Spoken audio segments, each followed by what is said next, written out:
coached by a couple former coaches. What made you want to stay here in Baltimore?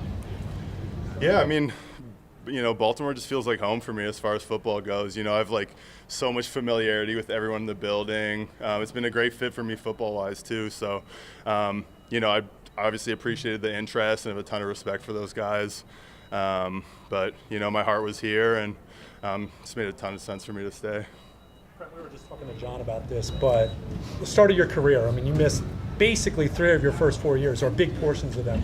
Could you have ever thought at that point in time that you'd still be playing all these years later and end up having the career you've had? No chance, man. It was tough times, a lot of dark days, and a lot to fight through. And I think guys like Terrell Suggs, Marshall Yonda, they dealt with a bunch of injuries throughout their career, and they were kind of there to lift me up and to be like a benchmark on like what to work on coming off an injury, kind of how to have the right mindset like going into the whole thing. So there was a lot of sitting back and watching and, trying to figure out how I fit in and that sort of thing. But, relying on those vets and stuff like that helped me a ton, and allowed me to get through that and, turn that into a career. It was just 1 year at a time, and thankfully it worked out.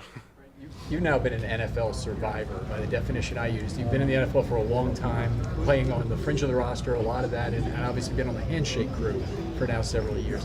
What do you talk to other young players about in terms of, not everybody gets a big second contract. Sometimes you won't be in the league for a long time that way.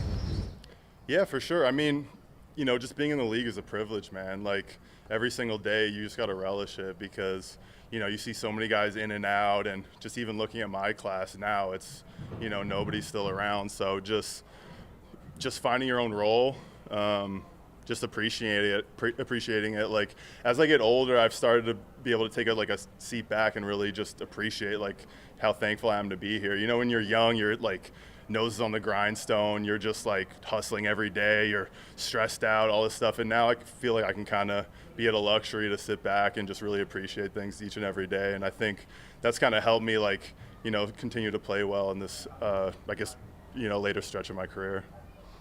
Brent, we've been kind of asking some of the more experienced linemen about Travis Jones.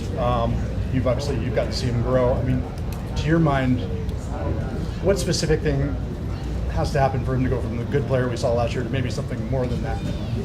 I think he's doing it, man. Like, he's a guy like Justin to look at, Broderick Washington, who works so hard. Like, he's up with them early in the morning working out. He kind of sees the model of what to do, and I think you guys can see it like out on the field. His like pass rushing ability has gotten so much better. The way he moves, his quickness, his size, speed, just the way he thinks about the game now. It's at a more mature level where, I think he's going to take off this year. I think he's done a great job and looked at those guys, how they've done it. And yeah, the sky's the limit for him. I think he's going to take a huge step this year. Thank you, Brent. Thanks, Brent. Appreciate it. Bye.